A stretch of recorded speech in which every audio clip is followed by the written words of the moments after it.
This is a video in clinical medicine from the New England Journal of Medicine.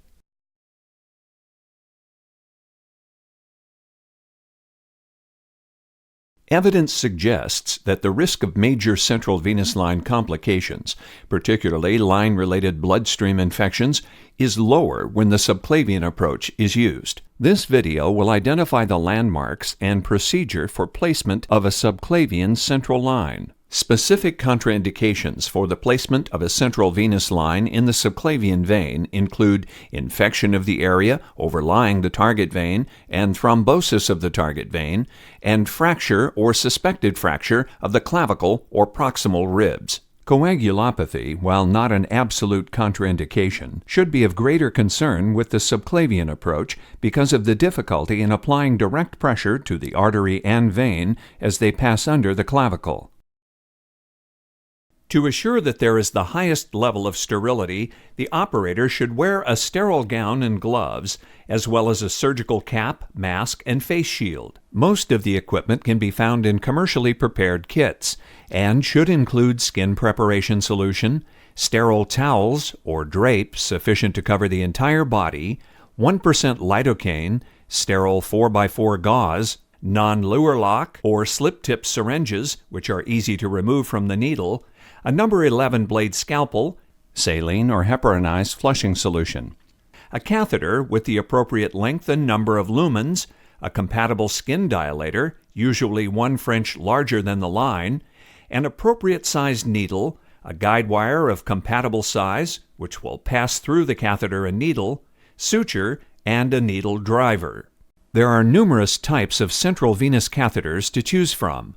7 French triple lumen catheters of either 15 or 20 centimeter length are most commonly used in adults.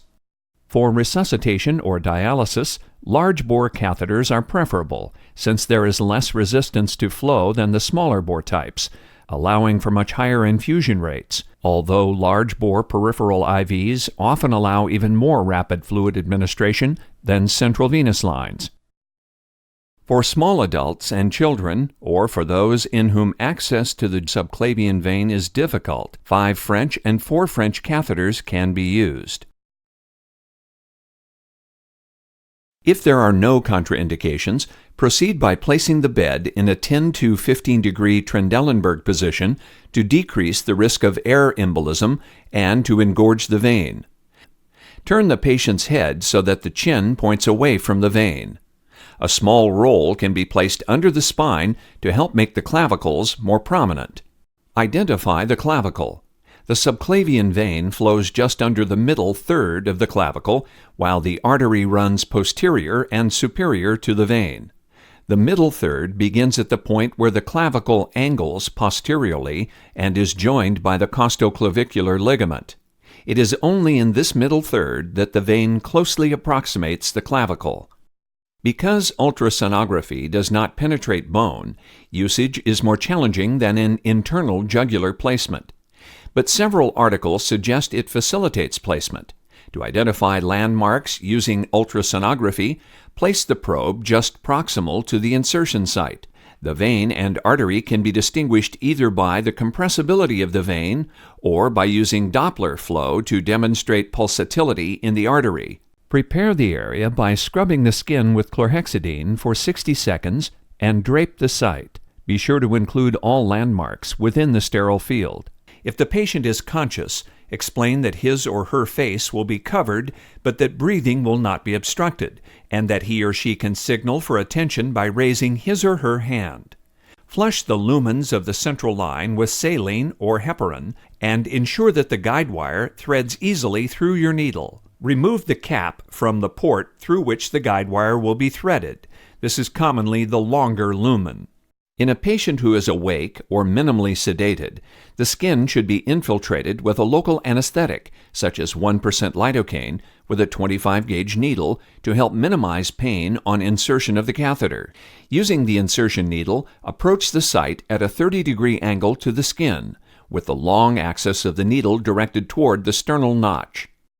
Puncture the skin just lateral to the middle third of the clavicle. Continue to aim toward the sternal notch with the needle tracking just beneath the clavicle, avoiding penetration into the deep tissues of the neck. Typically, the vein is accessed immediately beneath the clavicle, although needle penetration under the skin may reach several centimeters. An assistant should watch the monitor, looking for signs of arrhythmia during advancement of the guide wire. Arrhythmias indicate that the wire has reached the heart. If arrhythmias occur, withdraw the wire slightly until they cease. After the guide wire has been inserted, withdraw the needle, leaving the guide wire in place. Using an 11-blade scalpel, make a small superficial incision at the entry point of the wire to facilitate passage of the dilator through the skin. Be careful not to cut the wire. Place the dilator over the guide wire, being certain to maintain control of the wire at all times in order to prevent a wire embolism, and advance the dilator 1 to 2 centimeters by holding it close to the tip and rotating it. Be careful not to introduce a bend or kink in the guide wire. Remove the dilator, anticipating increased bleeding. Maintain a grasp on the wire. A 4x4 gauze pad can be applied to the insertion site to minimize blood loss. Once again, only the wire remains in place. Now, feed the catheter over the guide wire, being certain to maintain control of the external end of the wire before advancing the catheter through the skin. This usually requires that the wire be pulled slightly out of the patient until the external end of the wire extends out of the catheter hub and can be grasped. While grasping the external end of the guide wire, advance the catheter over the wire using a rotating motion. If resistance is met, the track may not have been adequately dilated. Remove the catheter and try again to insert the dilator. Insert the catheter to a depth that places the tip at the junction of the superior vena cava and the right atrium. Remove the guide wire and check for blood return in all ports. Flush all ports, place caps on the hubs, and secure the line in place. Apply a sterile dressing before removing the drape. Obtain a chest X-ray to assess for proper placement and to assure that no hemothorax or pneumothorax has occurred. All sharps should be properly disposed in approved sharps containers. Scalpels should be retracted into their protective sleeves. Needle stick injury can be minimized by using needle lock devices found in most commercial central line kits. There are some common problems that can occur during placement of a central venous line. Puncture of the adjacent artery is usually obvious if pulsatile or bright red blood flows into the syringe. However, in patients with hypotension, hypoxemia, or both, it may be difficult to differentiate placement in the artery from that in the vein. The possibility of this complication should be recognized before the wire is inserted. If the catheter is in place and its location in the artery is suspected, the line should be connected to a transducing system. Pulsatility or any pressure higher than 30 millimeters of mercury or approximately 30 centimeters of hydrostatic pressure is probably arterial in nature. Ideally, transduction should occur before the wire is passed and should be performed routinely. If arterial puncture occurs, remove the catheter and place firm, direct pressure on the site for 10 minutes or until there is no further bleeding. Occasionally, air may be aspirated into the syringe. If this occurs, check the syringe to be sure that the needle or catheter and syringe are firmly attached. If so, immediately remove the needle or catheter since there may be a pneumothorax at that site. This is especially important if the patient is having symptoms of increasing respiratory distress. Immediately obtain a chest X-ray and insert a chest tube if necessary. For persistent bleeding at the catheterization site, apply direct pressure and check the results of coagulation studies.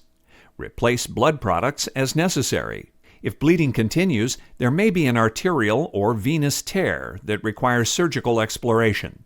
In any of these circumstances, do not attempt to place the line at the opposite site, since you risk contralateral pneumothorax and further respiratory compromise. If arrhythmias are seen on the monitor, the line may be in the heart, in which case the line will need to be pulled back. By approximating the necessary length of the wire before catheterization and confirming its placement with a chest X-ray, this problem can be avoided.